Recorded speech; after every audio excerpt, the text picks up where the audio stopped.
When God created the heavens and the earth, he created West Texas last. By the time he got there, he was too tired to do anything with it. So he decided he'd just make some people who liked it that way.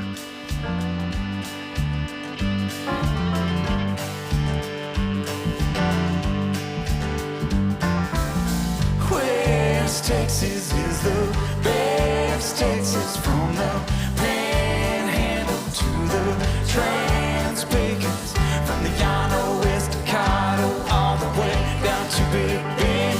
There's something in the dust down here, there's something everywhere out at West Texas. West Texas. Don't get me wrong, this is just a song, don't take it to heart.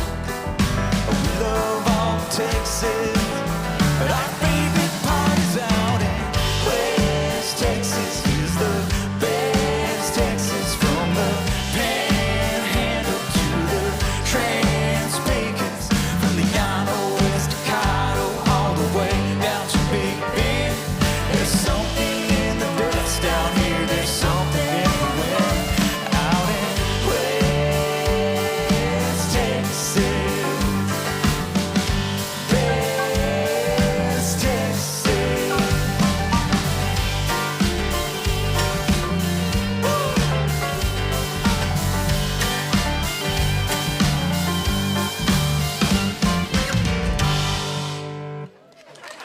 All right.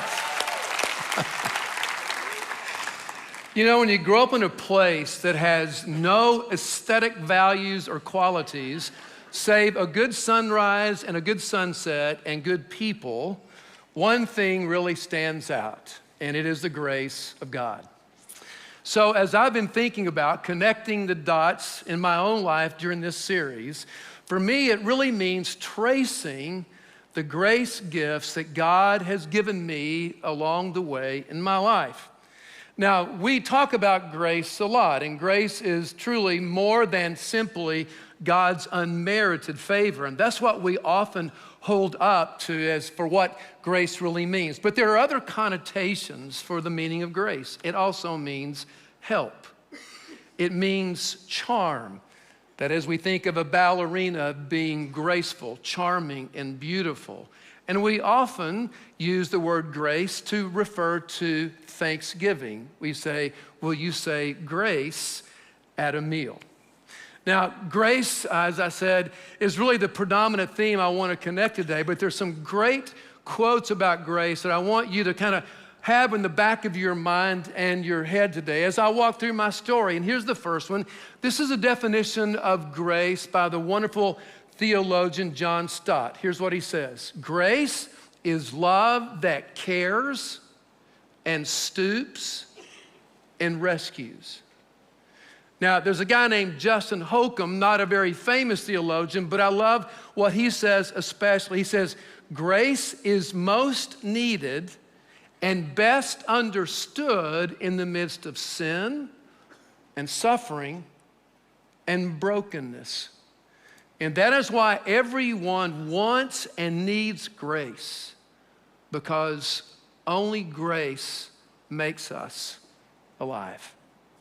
So, what I want to do in the time that we have together, I want to share with you 4 experiences in my life where grace was prominent and given by God and impacted my life and the way I see God, life, general, my own experience and my hope for the future. The first kind of grace I'm going to talk about is God's saving grace in the story of my mom and dad. When my dad graduated from Texas Tech, go Raiders, get your guns up, in August of 1954, he had a job waiting for him in the West Texas oil fields. Here's a picture of my mom and dad right before they were married. He'd been working only for a month, and on September the 12th of 1954, it was a Sunday, my mom and dad were walking out of their small little rent house to go to Sunday night church, and the phone rang. And my mom goes, Jim, don't answer this, and they're gonna call you out to work. And my dad goes, honey, you know, you're expecting we need the money. and he went and he took the call. And that call changed everything. That evening, my father was in an explosion at a well site not far from Sweetwater, Texas, and it literally blew most of his left leg and left hip away.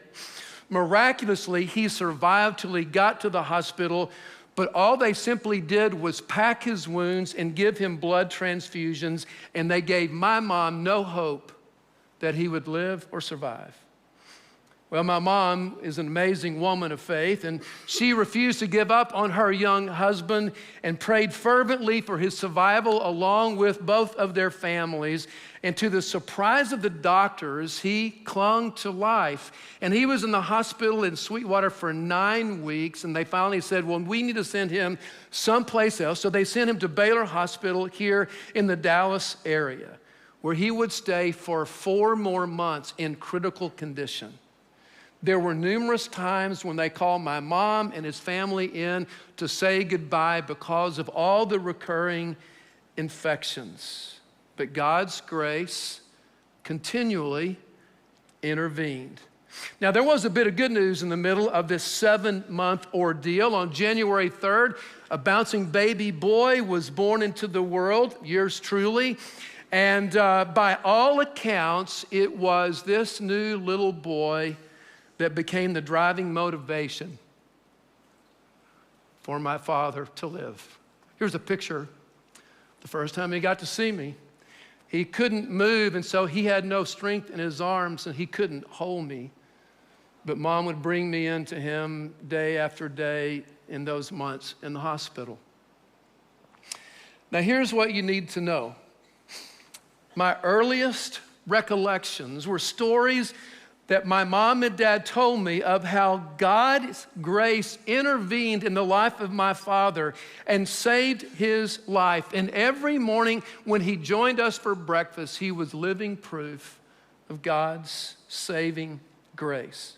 Now, God's intervention, this saving grace, dug such a deep well of gratitude in my family's life, it shaped us. That is, they were so glad that my dad survived and was with us that they had nothing but love for one another, and it really gave rise to this pervasive, unconditional love in my family. I went back and listened to an interview that we did with my mom about 15 years ago. When she was telling this story, she said, you know what? Now, she was 24 when this happened. My dad was 26. She said, I learned I had to love him in a different way. And she did. For 58 years. She clothed him every day, put his shoe on, took his shoe off. She fed him. She made everything possible for him in his life. And she kept her vow in sickness and in health. And that love kind of got poured out on me as well. And I can't believe this was the environment that I grew up in. Even when I was in middle school and high school, this is the way we ended our day. This is back when you went to sleep all at the same time, right? And so we'd all be in bed, our little 3-bedroom, 2-bath house, and my dad would call out loud enough for my sister and me to hear, honey, I love you. And I'd hear my mom go, honey, I love you. And then Dad would go, little Jim, I love you. I go, Dad, I love you. And my mom would go, little Jim, I love you. And I was big by this time, but I was still little Jim. And I go, Mom, I love you. And then they would go, Linda, to my sister, I love you. She'd say it back. And then it's my turn to say, Linda, I'm working on it, you know. And that was the tenor of my home, this incredible sense of unconditional love. And so it's no wonder that at the age of 7, I said my first yes to Jesus. And I was baptized in the First Baptist Church of Midland, Texas. Now, for the rest of my childhood and teenage years, I was a boringly well-behaved kid. Here's a picture of me of my dad when I was that age, and here's the deal. There was no sneaking out, no rumbles in the back seat, no wild drunken parties in high school. And it wasn't because I was afraid that my parents or God would get me. It was because they were so good to me. So how was God at work in my story? Well, two ways. He graciously intervened and saved my dad's life, and despite all the pain and the scars, I cannot tell you what his body looked like. Holes and skin grafts, he was mangled and experienced pain his whole life, and he had incredible limitations. But in spite of those things, God gave our family a rich and deeply satisfying life. And two, the reality and the goodness of this grace shaped my life from the very beginning. That's why I love Romans chapter 2, verse 4. The Apostle Paul writes, "Don't you see how wonderfully kind, tolerant, and patient God is with you? Does this mean nothing to you? Can't you see that his kindness is intended to turn you from your sin?" That's why I love that last song that we sang together, Holy Water. That chorus, it just resonates with me. God, I don't want to ever abuse your grace. I need it every day. It's the only thing that really makes me want to change from the inside out. So let me ask you, as you look back across your story this morning, can you identify some moments in which you experienced God's saving grace? When his love cared, stooped down, and rescued you. That's a dot worth connecting to the rest of your life. Here's a second experience. God's amazing grace in my church hurt experience. Now, I have fond memories of growing up in the First Baptist Church of Midland, Texas. We typically sat on the 7th row on this side over here, and I sat next to my father. His arm was typically on the top of the pew, kind of around me. My mother was there, and they let me color in all the P's and the B's and the D's and the O's in the bulletin if I promised to be quiet. And if you could see a bulletin for the First Baptist Church of Midland, it had a beautiful picture of the church building on it with the pastor's picture in the top, and it had the moniker of the church in the middle of Midland with a message from the master. And so that was what I grew up with. Now here's the thing about that. I love that. And I love the fact that I have some pictures from, church directory years. That was our family back in the day, me and my adopted sister, Linda. Now, when you grow up in a Baptist church, one thing they do teach you is the Bible. And back in that day, if you went to Sunday school, you always had memory verses you had to do. And if you could say your memory verse, you got a gold star. And they would put your name up there with the line across all the Sundays so they could see when you were there, and they could see if you had your memory verse. And I guarantee you, I had a line of gold stars, right? Now, also when you go to a Baptist church back in those days, you would bring your envelope with you, and they had what they called a 6-point record envelope. And here it is, and what you would do is you would check these boxes. If you were in attendance, you got 20%. Or if you were on time, 10%. Or if you brought your Bible, 10%. If you had your offering, you got 10% credit. If you prepared your lesson, 30%. And then if you stayed for preaching, not worship, but for preaching, you got 20%. And so every Sunday, I got to grade the quality of my spiritual life by checking the boxes. Now, if you continue to do that and you stick with it, you grow up and you become a Bible nerd and you start doing what's called Bible drill. And in the Baptist church, it's not called Bible drill, it's called sword drill. And what you would do is you would learn some verses and they would actually time you and see who could find verses in the Bible the fastest. Leave it to Southern Baptists to make a competition out of finding verses in the Bible. I got pretty good at it, and when I was 13, I won the drill at my church and then the region, and I got to go to the state sword drill championship in First Baptist Church in Waco, Texas. And when I did, I got drilled. I was embarrassed. I embarrassed the family. It was horrible. And I said, I am not going to let that happen again.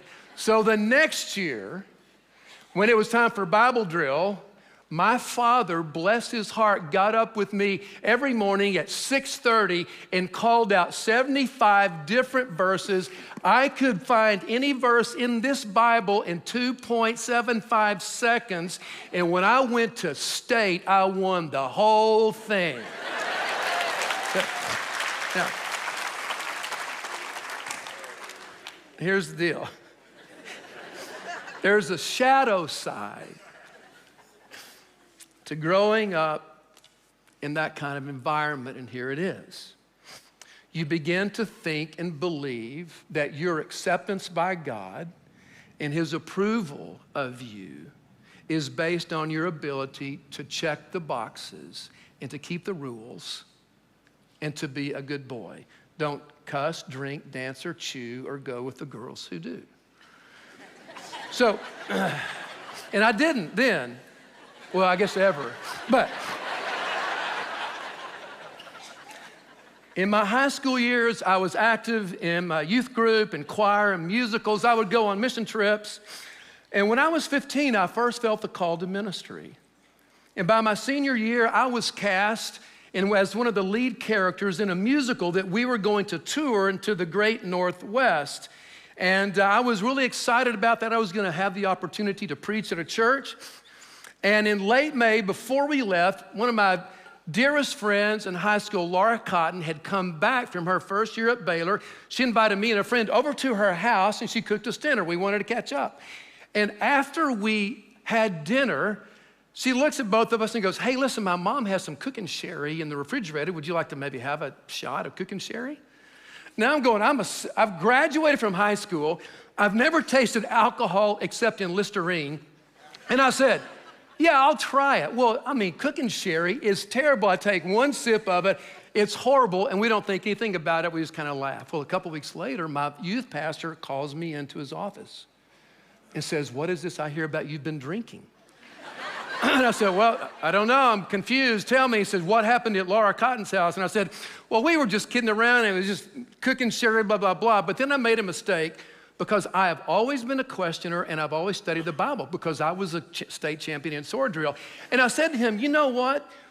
I've been reading the Bible and I don't think the Bible teaches it's a sin to take a drink. In fact, in Psalm 105, it says that God gave us wine to gladden the hearts of men. And Jesus turned the water into wine, and Paul told Timothy he should drink wine for his stomach. Well, he didn't like that. He said, well, you're not going to be able to go on the trip, and you can't be in all this kind of stuff. I said, you're kidding me. So we talked a little bit more, and so he finally relented, and he said, okay, you can go. Well, it was a wonderful experience. I had the chance to do one of my first messages along the way, and I just once again felt God's affirmation of my giftedness and what I felt He was calling me to do. Whenever we went on a choir tour, we'd always schedule where we'd come back on Sunday afternoon, and then what we would do is we'd kind of do a presentation for our church at Sunday night church. And so that's exactly what we did, and during that service, once again, I just really felt that God was reaffirming that call in my life, and I'd kind of been waffling on that. In fact, I had already enrolled at Baylor as a pre-engineering major, and they didn't even have an engineering department at that time, and I was only going to be there 2 years and have to go to A&M, UT, or Tech, and that was a terrible conundrum. I didn't know where I would go after that. So I was kind of waffling on that. And so during that service, I just had this reaffirmation from God. Again, I needed to follow Him and give Him my whole life. And so I went down during the invitation. Those of you who've been to Baptist churches, you know what that is. And I just wanted to rededicate myself to that calling. And my youth pastor greeted me and said, hey, listen, would you be willing to kind of share with the church, the congregation? I said, yeah, I'd be glad to. So the invitation is over. He gets up, and now he's going to introduce me. And this is how he introduced me to 1,000 of my closest friends and my mom and dad sitting out there. Well, you know, I've watched Jim stray away from the Lord these past 6 months. He's been out drinking and getting drunk with the guys, and he doesn't think there's anything wrong with bending the elbow a little bit. And when he did that, my heart seared over. I don't remember what I said. I just knew I wanted out of there. And we actually crossed paths when I was leaving the sanctuary, and he looked at me and goes, "Well, have you changed your mind yet?" And here it was. Here I was dealing with the most important issue in my life. Am I willing to surrender my whole life to God's will and purpose in my life? And he was focusing on drinking.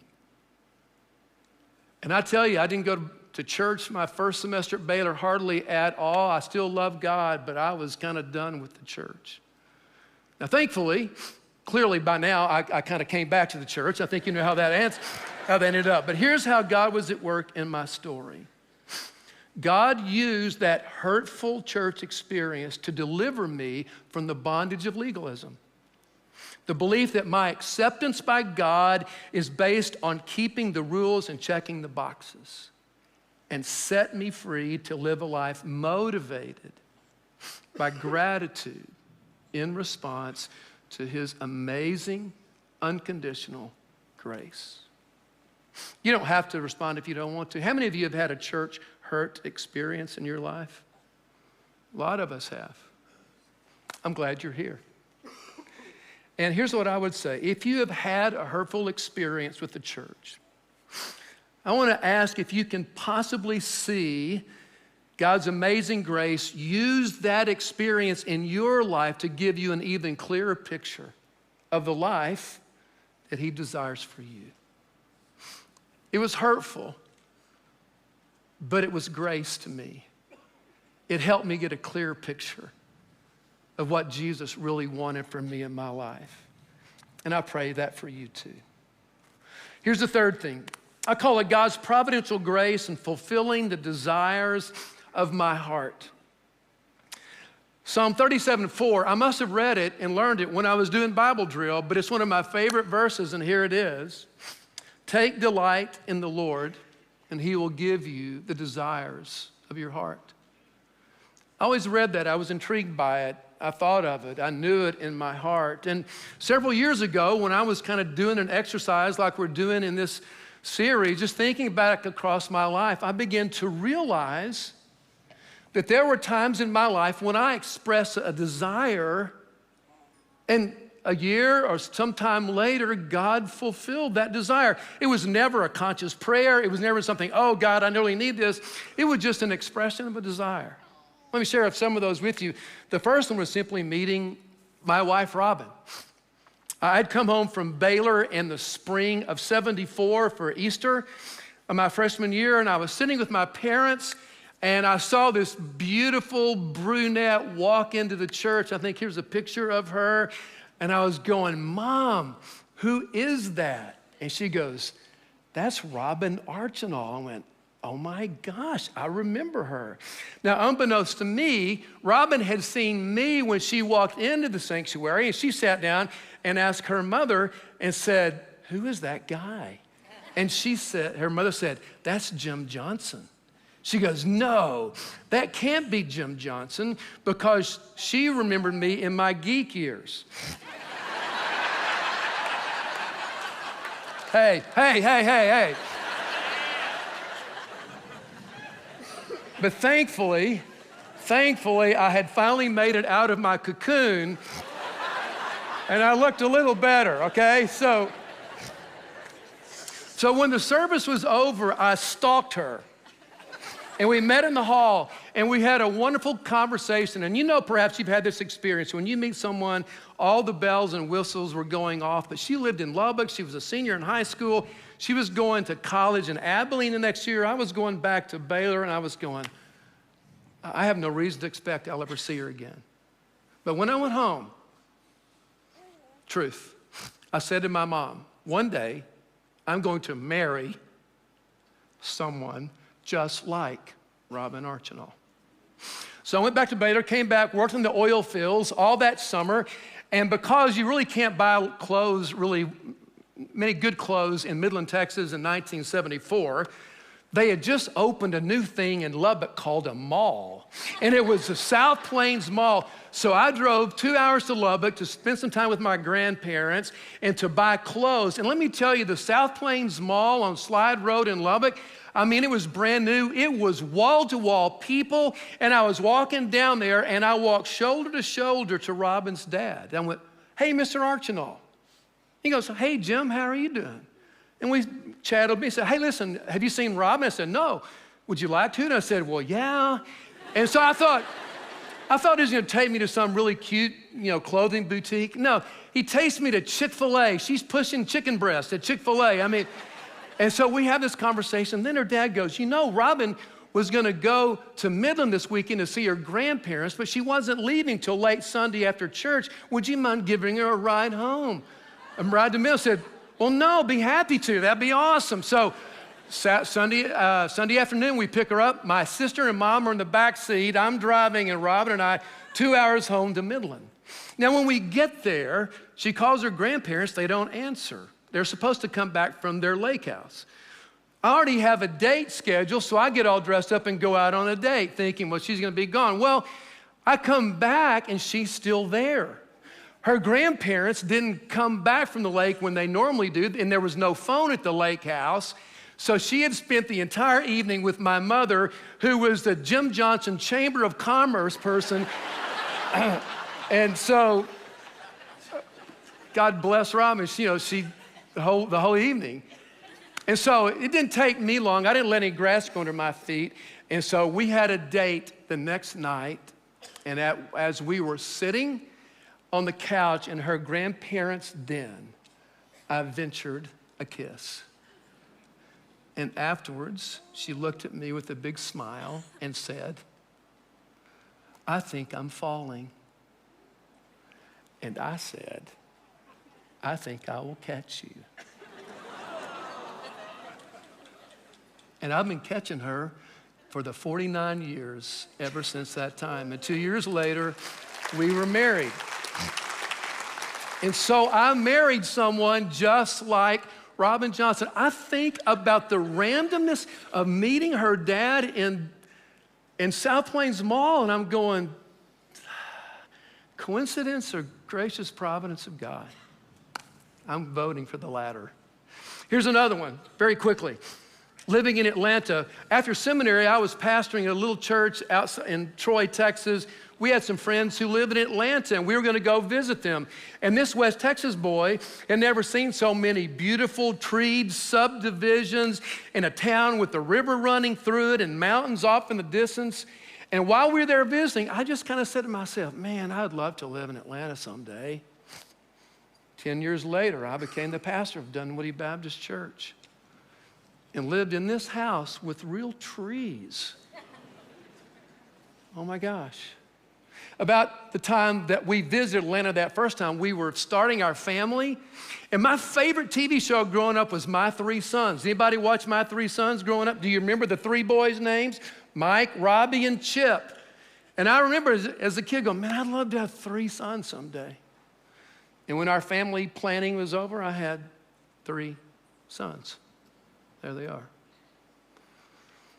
Now, when it comes to Preston Trail Community Church, in the fall of 2001, Paul had called me up. We were praying together. We actually met in a little town called Carrollton, Georgia, halfway between Atlanta and Birmingham, and we spent the day praying about and talking about the kind of church that we desired to plant. And we came up with a 10-point vision statement at that meeting. And the first point of that vision statement was this: we desire to build a high-impact church, a regional church that reaches thousands of people for Jesus Christ and his kingdom. And if we had time, I could show you all the other 9 expressions of our desire, and 10 out of 10 have come true. And then several years ago, when we were thinking about finding land upon which to build this building, we were talking. I said, man, I would love to have a piece of property that has trees on it and water. Do you know how many pieces of land in Frisco, Texas have trees and water on it, but God, I love it. We put contracts on 2 pieces of property west of the tollway. We didn't take it because there was too much civil costs involved. And out of the blue, a developer who's a follower of Jesus called us up and said, hey, listen, I'm developing a neighborhood on the east side of Frisco, and I will be willing to sell you 50 acres for $2.5 million. We said, yeah, we'd like to see it. And we drove over here, and there were trees on the property. And there's a creek going around our property. I don't know. Here's what I believe, how God is at work in my story and in our story. Each gift of grace that he gave me along the way is a tangible reminder that God's predisposition toward us is a desire to generously bless his children. Do you know that in the Old Testament alone, the word bless, about God blessing his people, occurs 600 times? And I look back at the dots in my life and I'm just going, I've delighted in the Lord a lot. And he's given me some desires in my heart. Now, he didn't give me everything I desired, and certainly there was incredible pain and loss and limitation in my family, but he blessed us. Now, there's one last thing I want to ask. As you look back across your life, even now, can you pinpoint some moments in your life that God gave you a desire of your heart that maybe you hadn't thought about? Maybe you haven't calculated yet, but if you were to spend some time, you could go back and go, oh yes, I desired that, and it came true and it happened. Psalm 37:4 says, if you delight in the Lord, he will be glad to give you some desires of your heart.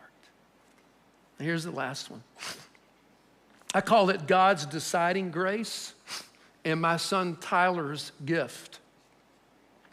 Early in my ministry, I faced a crucial decision. I had just finished my PhD at Baylor. I was an interim pastor of an inner city church in Waco. The average age of the church was 70, and it had been declining for 33 years straight. I was the interim pastor, and the search committee kept going out, and they kept coming back and saying, well, you know, Pastor, we kind of think God is calling you to be our pastor. We think you're the guy. And I'm going, no, I'm not the guy. This is Nowheresville, man. This is inner city Waco. It's not happening here. And so I kept pushing them away, pushing them back. But finally, they kept asking me, and I said, okay, I'll pray about it. And after I did, I didn't hear anything from God. And all the decisions in my life previously about decision, where to go, where to serve, God has spoken up, but he wasn't giving me any direction. And we came to a deadline where I had to give them an answer, yes or no, and I didn't have one. And I was going, God, what is this? And so while I was walking through that, I came across Matthew chapter 25, verses 14 through 30. It is the parable of the talents. Now, it is one of 3 parables in Matthew 25. They're called the parables of judgment, and they talk about the way things really are and the way things will end up. Now, in this parable, the master gives a large sum of money to 3 of his servants, different amounts, but still an unbelievable amount. And here's what he says, I am entrusting all of this money to you, and I'm going away for a while. And so he turned over the stewardship of that money, which represented option and potential and opportunity, to them to decide what to do with it. I mean, there were no emails or telegraphs or telephone calls. I mean, he was gone. And so on the basis of what they believed about their master and what they had observed, how he had carried out his estate, 2 of them right away started making decisions. We don't know what they did. They might have invested in some more sheep or some rental property or land, but the one to whom he gave the largest amount of money, he doubled his money. The person to whom he gave the second highest amount of money, he doubled his money too. And the third person, who was somewhat cynical about the master, was afraid that the master might not really respond well. He went and buried his money. And after a while, the master comes back, and the three servants have to give an account of what they did with their money, their opportunity, their potential, their options. And the first two guys go, man, look, master, you gave me this, and I doubled it. Here it is. And the master looks at both of them and says, well done, good and faithful servants. You've been faithful in a few things. Welcome and come into the joy of your master, and I will make you responsible for many more things in the future, in the kingdom to come. And to the guy who had a cynical, twisted view of the nature of the Father, well, he got summarily dismissed. So I was thinking about this text, and I was pondering, and as I did, I said, you know what? It's amazing how much freedom the master gave each one of those servants. He gave them all this opportunity, money, and potential, and he simply said, it's yours, I entrust it to you. And so I started thinking, well, maybe God, because he's not answering me specifically in this time, maybe he's given me the freedom to make a decision. Well, while I was kind of walking through this, one day I came home from class. I was still working on my PhD at this time, and Tyler was 3. And he wanted to play, but I'd picked up the evening newspaper. There was a time when you got a real newspaper that landed in your front yard in the afternoon. I wanted to read the sports page, so I take Tyler into our linoleum-floored kitchen, and I pull out his blocks, his building blocks, kind of like the ones behind me you probably can't see, and I showed him how to build things with those blocks, how you can put them in one way and the other. And I said, here, Tyler, you build with your blocks. Daddy's going to the den, and I'm going to read the paper. And I hadn't been in there but maybe 3, 4, 5 minutes, and all of a sudden, out of the kitchen, I hear this, Dad, come here, Dad. I want to show you something. Come here, Dad. And I get up, and I walk in there, and I look down at those blocks, and I could see that my 3-year-old son had built me a church. And that it wasn't the quality of his design that got me.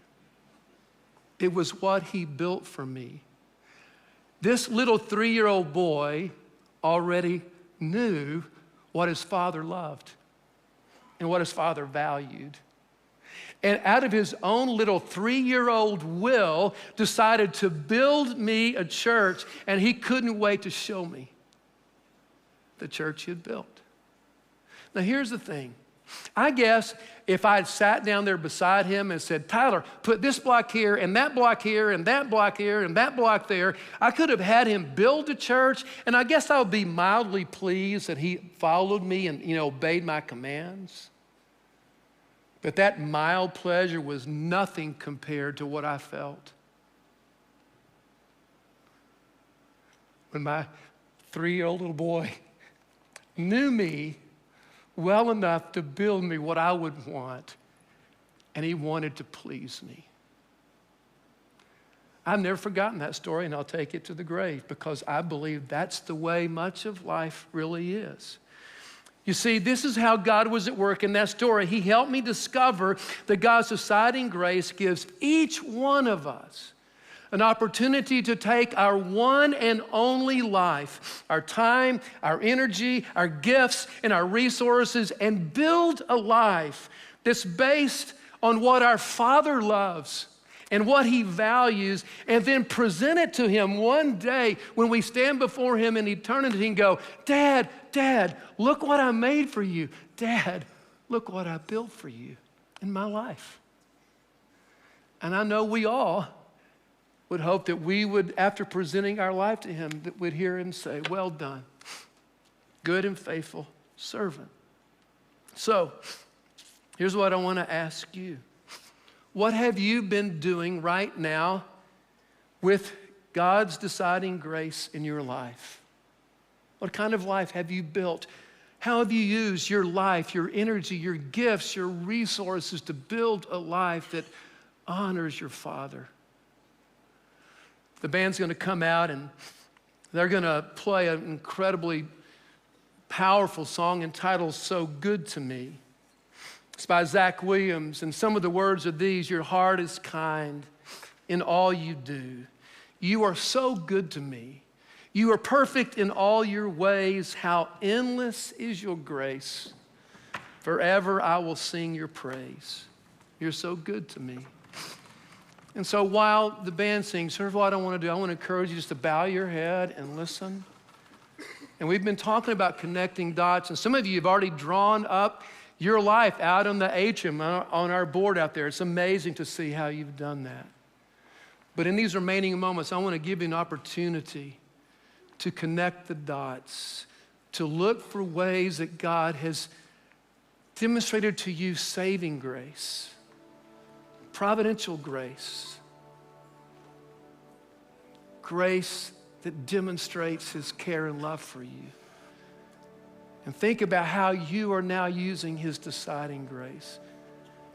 So as the band sings, I encourage you to use this time to connect some real dots that are really important in your life.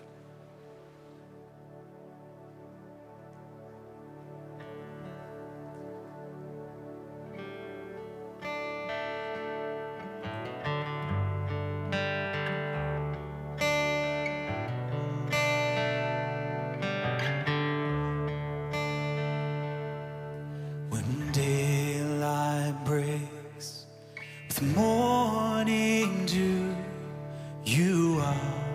you are so good to me. When evening comes, the day is through. You are so good to me.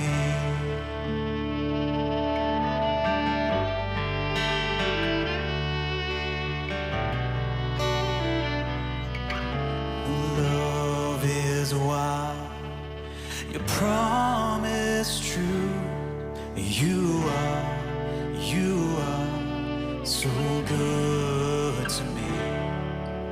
Your heart is kind in all you do. You are so good to me. And how perfect are your ways, how endless is your grace. Forever I will sing your praise. You are so good to me.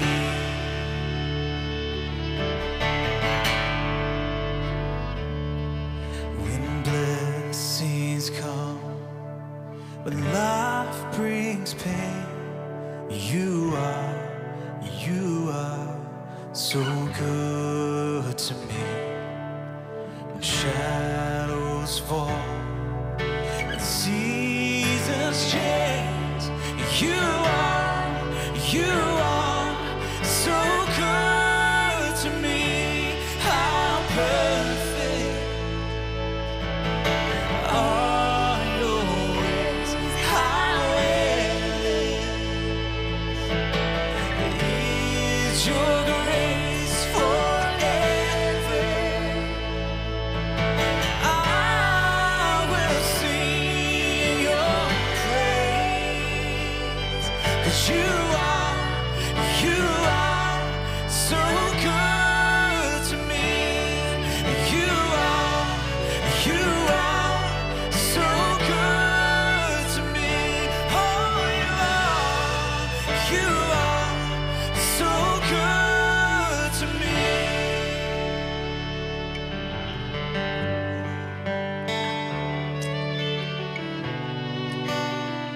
Would you pray with me, please? Heavenly Father, thank you for every story that is represented in this room and those who are watching online. And everyone in my hearing is as precious as anyone could be to you. In fact, Jesus was pleased to die for all of us. And I just pray that through these moments that we shared together, that the reality of your grace will begin to shape each one of us in new and in fresh ways. And may we indeed allow and see how your story can change the trajectory of our lives. In Jesus' name, amen.